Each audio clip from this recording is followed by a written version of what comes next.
Liniment, your faithful friend when muscles ache and pain, presents Gangbusters.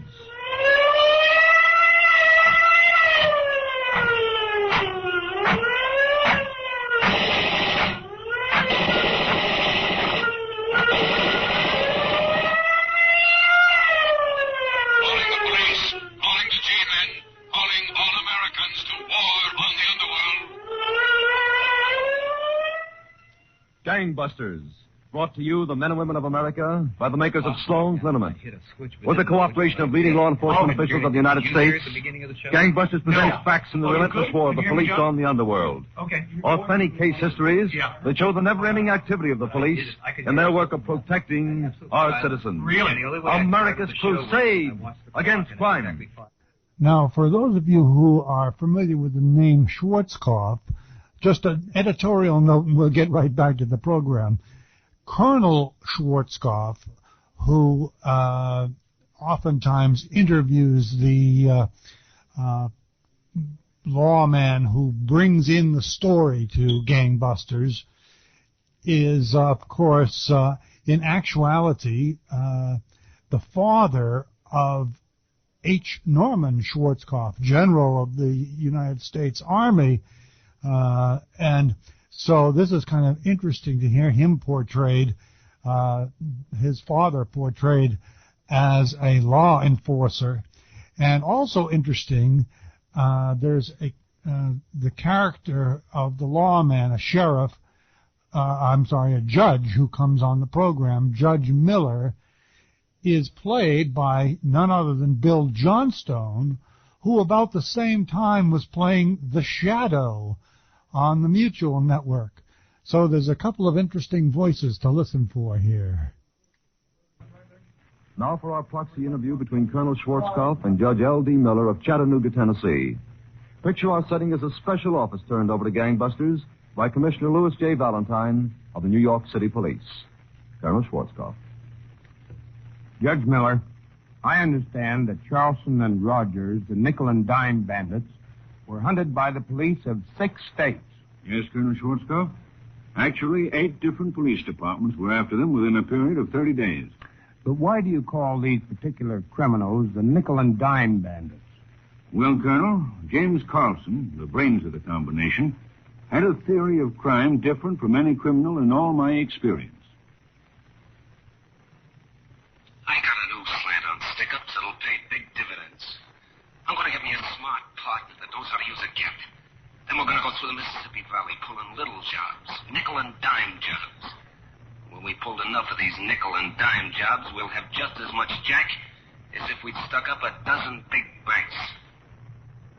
On December 4th, 1939, following a term at Minnesota State Reformatory, Charleston drove up to a roadside tavern near Minneapolis. The owner was talking to a customer. Be right with you, mister. Anything else, sir? Oh, that'll be all, Bill. Charge it, will you? With a fancy car like that, you want me to charge it?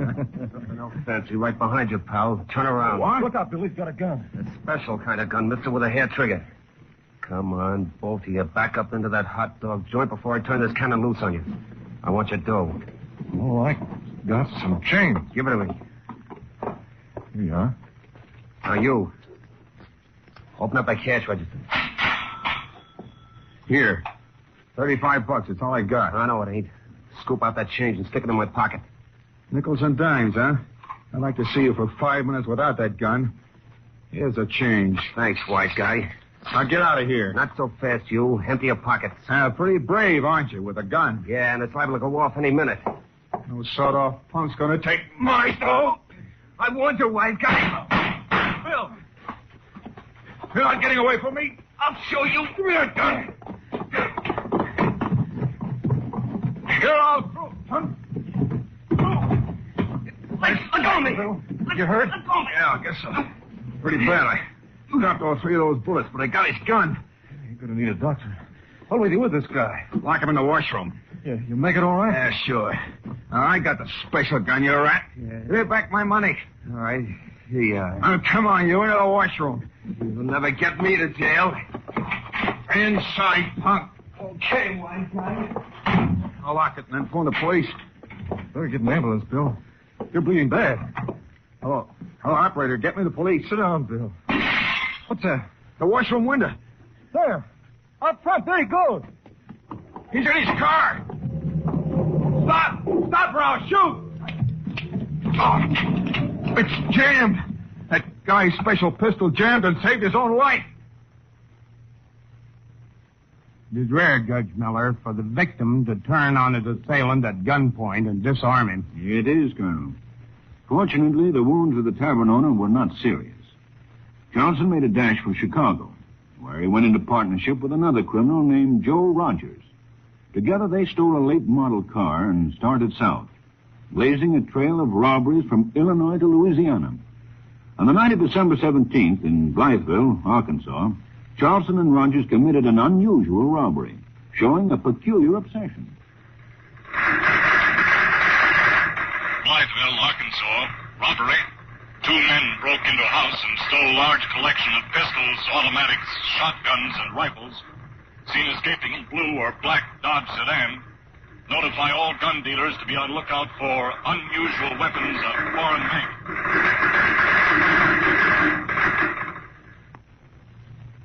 A few days later, Colonel, Charleston and Rogers were in Minneapolis, waiting in a stolen new Buick sedan across the street from a small apartment house. Boy, this is the life, huh, Rogers? You said it, Charleston. Cops and newspapers screaming about us from here to New Orleans. Nothing for us to do but sit back and take it easy. I'd sure like a drink right now. Yeah, so would I. Wish that baby of yours would hurry up. It's only 10 past 11. I told her to sneak out at 15:15. She made up her mind to come with us? Hope so. You know me, Rogers. Wine, woman, and song. Yeah, I know.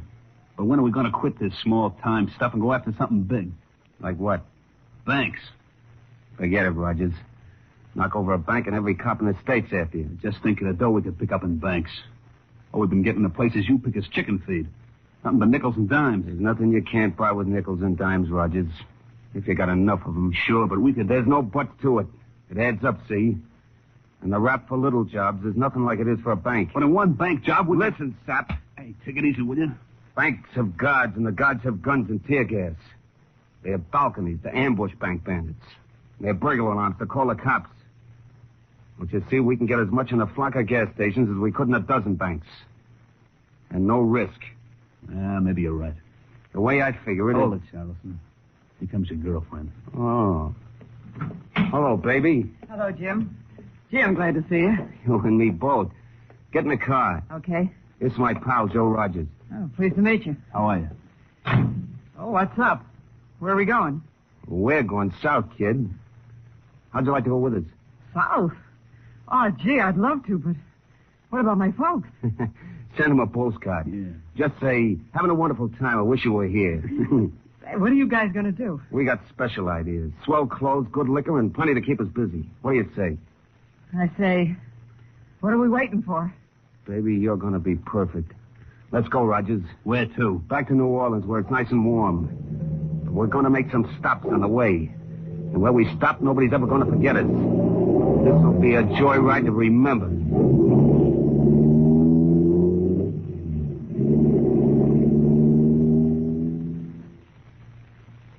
That was near midnight, Colonel, on December 21st, 1939.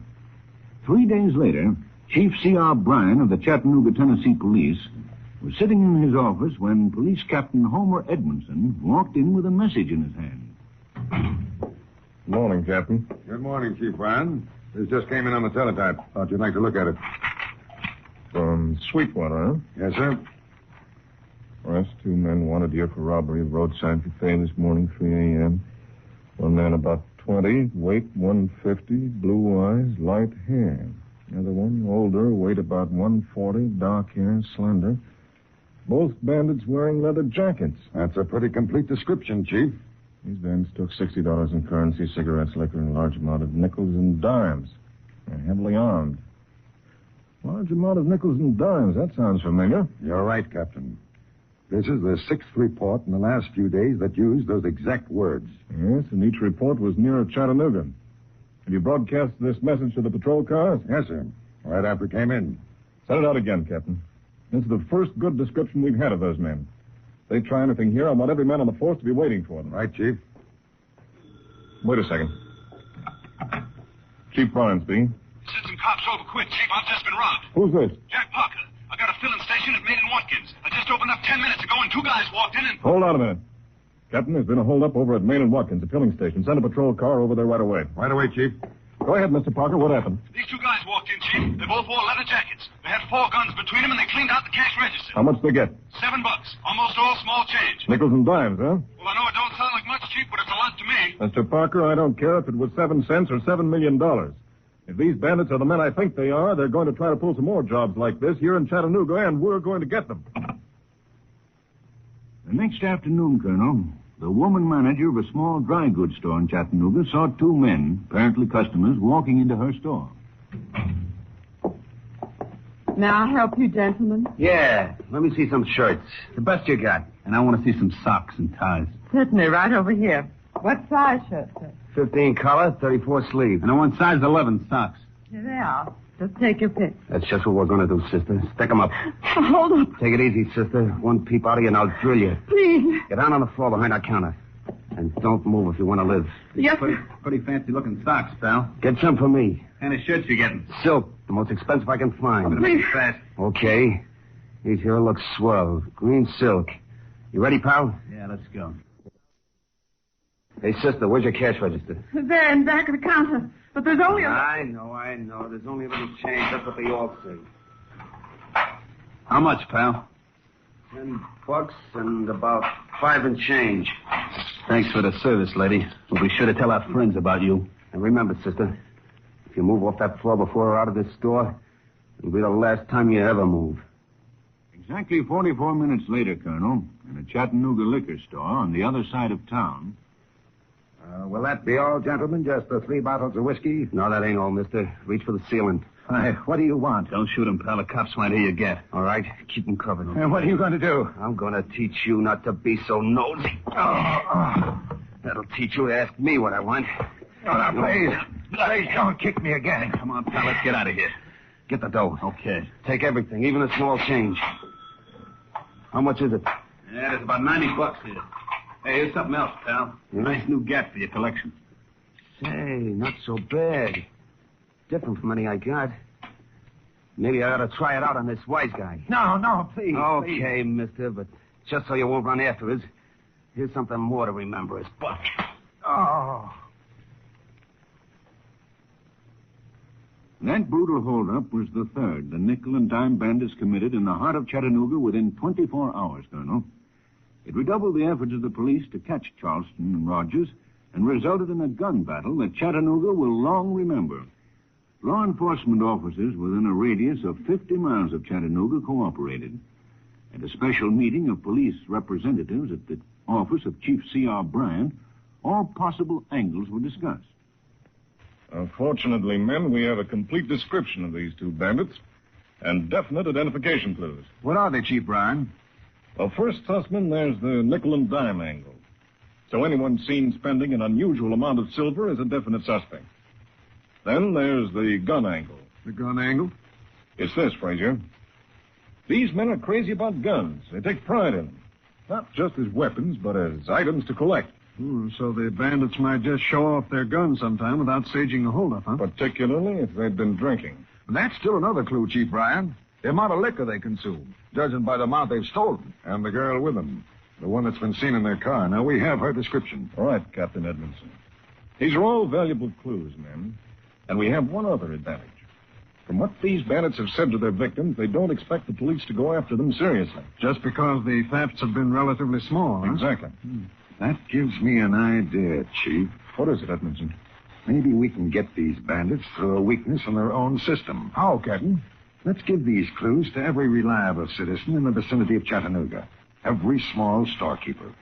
Then when the bandits do show up again, they'll be spotted immediately. Good idea. Well, then it's understood every available man is to stay on duty till these bandits are behind bars.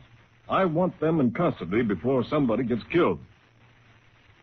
Within 1 hour after that meeting, Colonel, merchants, filling station employees, liquor store proprietors, business people all over Chattanooga were planning to cooperate with the police. Cooperate with police? Listen, I'm staying right here at the store. If those bandits come back this way, I'm going to be ready for them. If those nickel and dime crooks come anywhere near me, I'm going to call the police. I'll know them if I ever see them again. I'll be glad to cooperate. I've got a score to settle with those rats, and I'd like to see them both behind bars. If they ever come into my place, I'll... Nickels and dimes, eh? I get it. If those buzzards stick their noses in my place, I'll be waiting for them. You can count on me. That night, Colonel, December 26, 1939, at the Rock Castle Roadhouse, 10 miles west of Chattanooga, the cashier, Bill Raper, was standing behind his counter. Hey, you, cashier. Yes, sir? I want a bottle of whiskey. Oh, I'm sorry, sir. We're not allowed to sell liquor in bottles, except to guests of Rock Castle. I'm a guest here. Me and my pal are in one of the cabins right next door. Oh, I beg your pardon. Sure. Here you are. That'll be $165, please. You'll have to take it in change. Change? Fistful, buddy. Here. 25, 50, $1, 10, 20, 30, 55, 65. Right. Thank you, sir. You bet it's right. Say, what are you staring at? Oh, why, See anything wrong with me? No, I was just thinking what a good-looking green silk shirt you have on. Oh, that, yeah. Yeah, it is good-looking. Everything I got's good-looking. Look at this. Hey, watch. Don't be scared. I ain't going to use it on you. Boy, that's some pistol. Bet your life it is. Special automatic. Only one like it in the country. Yes, sir. Well, is there anything else you want?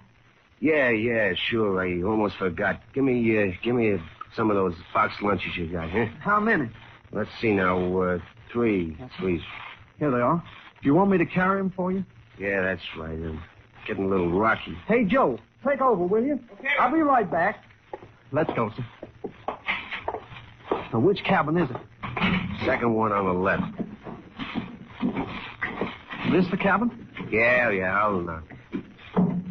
Hey, open up. Come on, open up. It's me. Come on. Pipe down, will you? Come on, let me in. Where's Babe? I reckon I'll be getting along, mister. Yeah, sure. See you later, mister. Good night. Yeah, I'll see you later.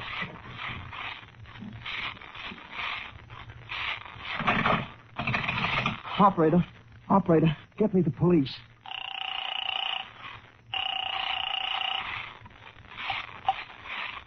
Police headquarters, Chief Ryan speaking. Chief, listen, this is Bill Raper out at Rock Castle. Yes, Bill? Those 2 nickel and dime crooks you're looking for, they're here.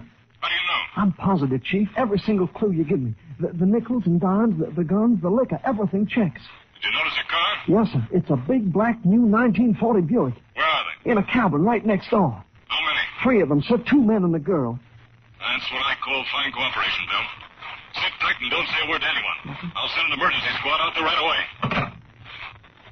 15 minutes later, Colonel, Captain Homer Edmondson, with a group of picked men from the Chattanooga Police Force, including Detective Shipley and Carson, met members of the County Uniform Police under Captain Dyer outside the Rock Castle Roadhouse.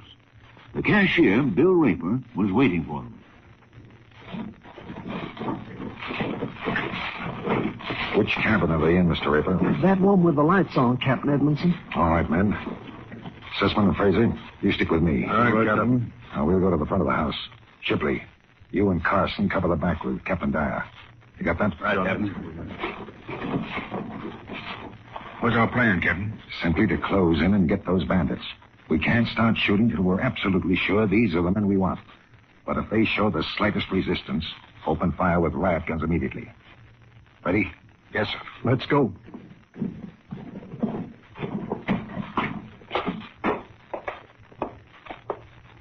Watch it. They turned out the lights. Better stand back. I'll knock.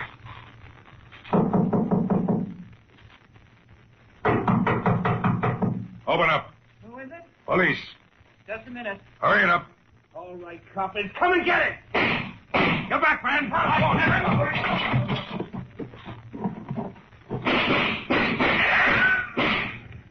Captain, just listen to those bullets bounce. All right, men, open up with your riot guns.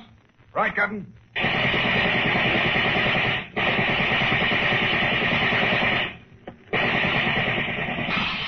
Get down low, babe.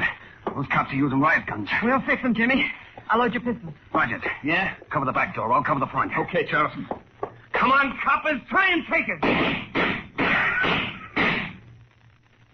better give up in there. You're surrounded. We'll give up hot lead.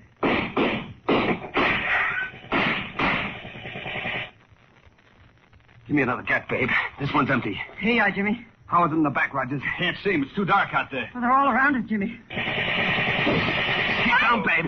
Oh. Babe, you hit. Oh, my head. Told you to keep down. All right, coppers. You got my gal. I'll show you can't get away with that.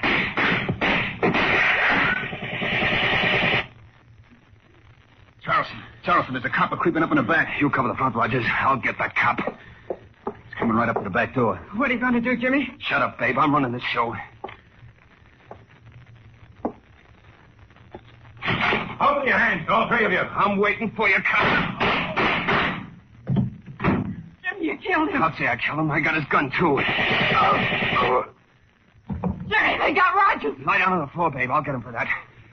All right, coppers. I got one of you. Who's next?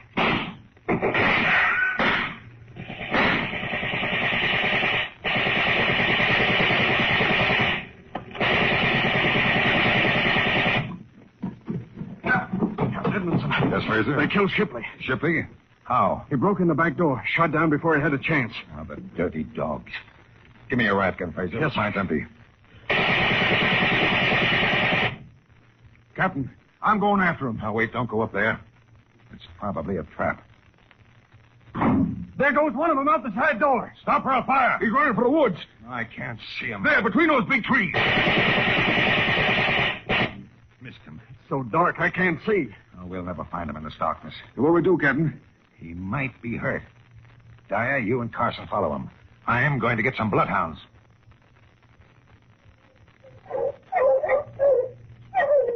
What's the matter with the dogs, Captain? Why are they stopping? Too dark for them? I'm afraid they lost the trail, Fraser. What, after we followed their bandit for almost 8 miles?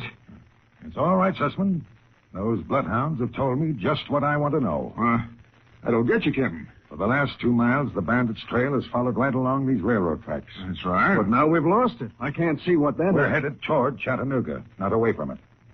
Doesn't that mean anything to you men? You mean you thought maybe the bandit would jump afraid away from Chattanooga? No, Sussman. I thought he'd head for Chattanooga, but I couldn't be sure. Now I know he's gone back to the city, where we can lay our hands on him. With one of the nickel and dime bandits, Joe Rogers, dead, Colonel, and the bandit's girlfriend in a prison hospital, the Chattanooga police combed the city for the remaining bandit, now definitely identified as James Charleston.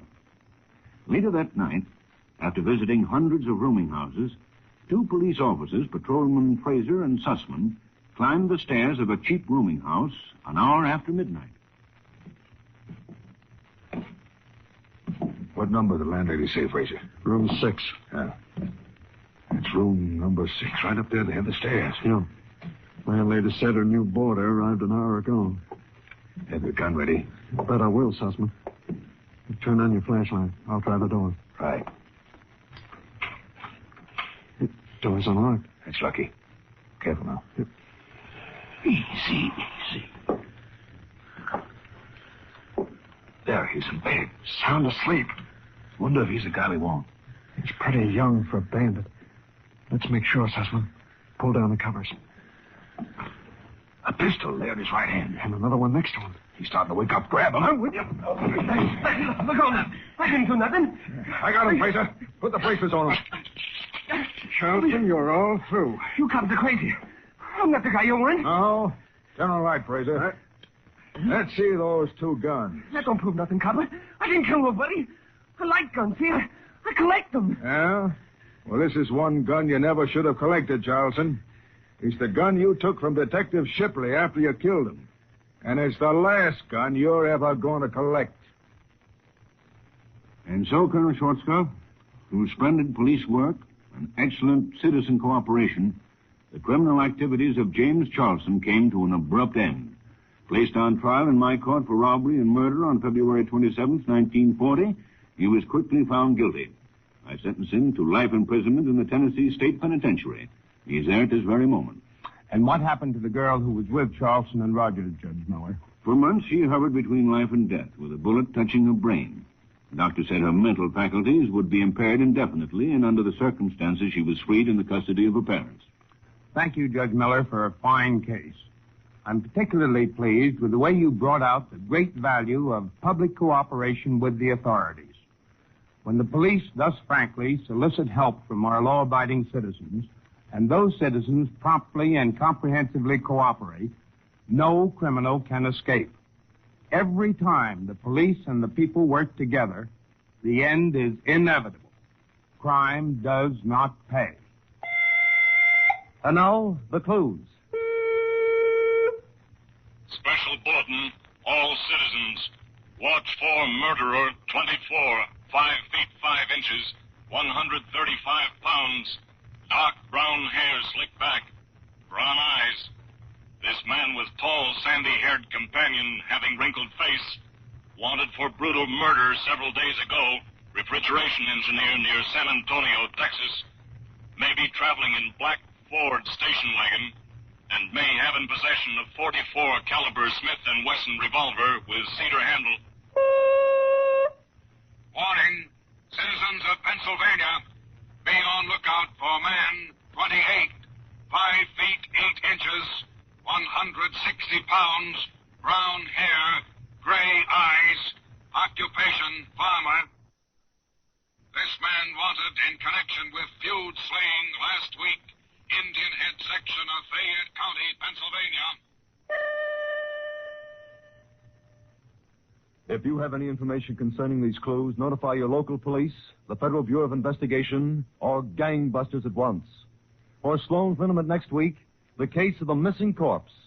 Here, reenacted for the first time, the inside factual account of one of the most fantastic cases in all criminology. Learn how a dead man faced his murderer. Sloan's Liniment brings you one of Phillips H. Lord's most astounding dramatizations in America's Crusade against Crime.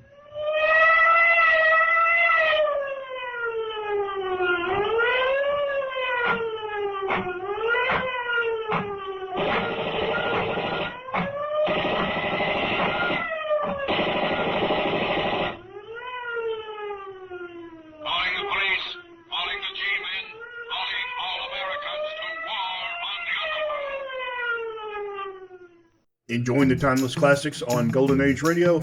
If you're loving the nostalgia and captivating stories, consider supporting our channel with a tip. Your generosity helps us continue bringing you the best of vintage radio entertainment. Simply click on the link in the description. Thank you for being part of our community. Lost in Brazil invites you on an unforgettable journey where every moment is an adventure waiting to be discovered. Join us as we uncover the soul of Brazil, one incredible experience at a time. Click on the link in the description and embark on the ultimate Brazilian odyssey. You have been listening to Golden Age Radio, rumble.com/c/GAR, brought to you by G3PL.com. Don't forget to subscribe for more videos.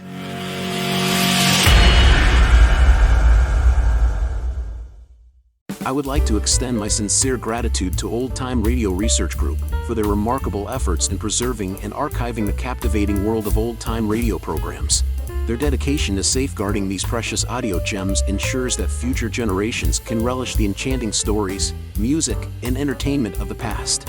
Their invaluable contribution allows us to step back in time and experience the magic of radio history firsthand. Their link is in the description below.